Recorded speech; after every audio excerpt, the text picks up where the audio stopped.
C'est votre vie? Oui, le rendez-vous de première édition qui parle de votre quotidien. Ce matin, nous allons parler du froid. Comment protéger sa maison? Il arrive le froid, Christophe Persson l'évoquait. On a peut-être des solutions à vous proposer. Effectivement, on va en parler dans quelques instants avec notre invitée Florence Clément. Bonjour, de l'Agence de l'environnement et de la maîtrise de l'énergie. Savez-vous que l'on peut isoler les combles de la maison pour 1 € et bénéficier par ailleurs d'aide de l'État? Justine Fontaine.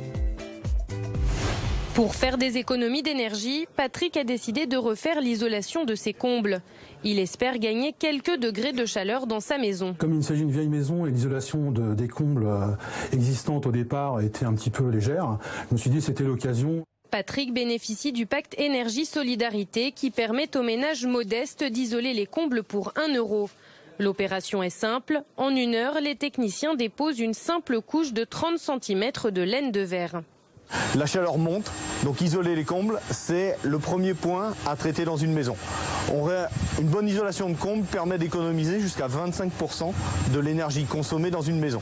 Cette technique est une des étapes pour améliorer l'isolation de sa maison. L'idéal est d'avoir un projet sur mesure en fonction du logement pour réaliser le plus d'économies. Il est important d'avoir une approche globale du logement sur toutes les dimensions possibles, notamment l'isolation des planchers, l'isolation des murs, l'isolation des fenêtres, le changement de chaudière ou encore une réflexion sur la ventilation. L'État, par le biais de son agence l'ANA, propose également des subventions pour réaliser des travaux d'isolation chez les particuliers. Le montant des aides varie en fonction de la taille du foyer, des revenus et de la région. Bonjour Florence Clément, donc de l'Agence de l'environnement et de la maîtrise de l'énergie. Vous nous avez fourni un schéma très intéressant. Le schéma d'une maison que l'on va regarder. On voit sur ce schéma par où en fait l'énergie se fait la belle. Par le toit, pour à peu près 1/4, par les murs pour 1/4 également, mais aussi par le sol jusqu'à 10%. D'abord, est-ce qu'il faut commencer par là, faire un diagnostic de sa maison ?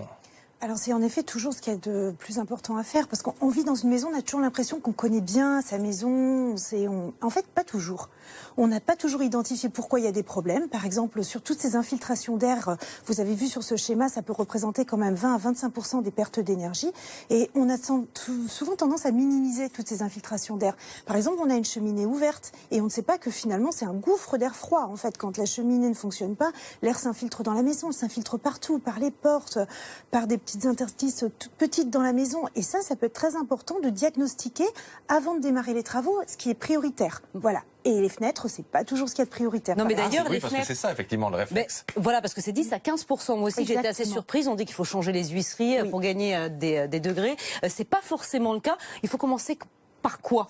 C'est quoi la priorité? Comme on l'a vu sur ce schéma, en fait, la maison perd beaucoup d'énergie par le toit. En fait, la chaleur monte et s'échappe. Mais les murs aussi, parce que toit et murs, c'est pas la même chose. Parce que certaines maisons, en effet, ont des murs pas assez isolés. Surtout les maisons qui ont été construites après la Seconde Guerre mondiale, en fait, n'ont pas été très isolées et n'ont pas été faites de manière très performante. Les maisons des années 60, souvent surélevées, avec un sous-sol en dessous qui fait une grosse arrivée d'air froid. Enfin voilà.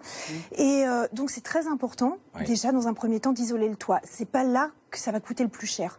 On a souvent tendance à se jeter sur l'isolation des fenêtres parce qu'on vit dans une pièce et on a l'impression de sentir l'air froid. Donc on se dit c'est les fenêtres qui sont le poste le plus important à changer et en fait c'est souvent le toit. D'un mot Florence, il y a des aides pour ça? Alors il y a des aides pour tous les travaux d'isolation dans la maison. Vous avez des aides pour le toit, pour les fenêtres, pour les murs, même pour l'installation d'un système de chauffage performant, comme des chaudières à haute performance, l'installation d'un poêle à bois. Enfin, si vous voulez que votre maison devienne confortable et soit beaucoup moins consommatrice d'énergie, en fait, vous êtes assez aidé. Voilà, il est encore temps, même si les températures très basses sont d'ores et déjà de retour sur la France, puisque Christophe Persson nous disait tout à l'heure qu'il ferait des températures dignes d'un mois de décembre à partir de ce week-end. Voilà. Merci d'être venu nous voir ce matin.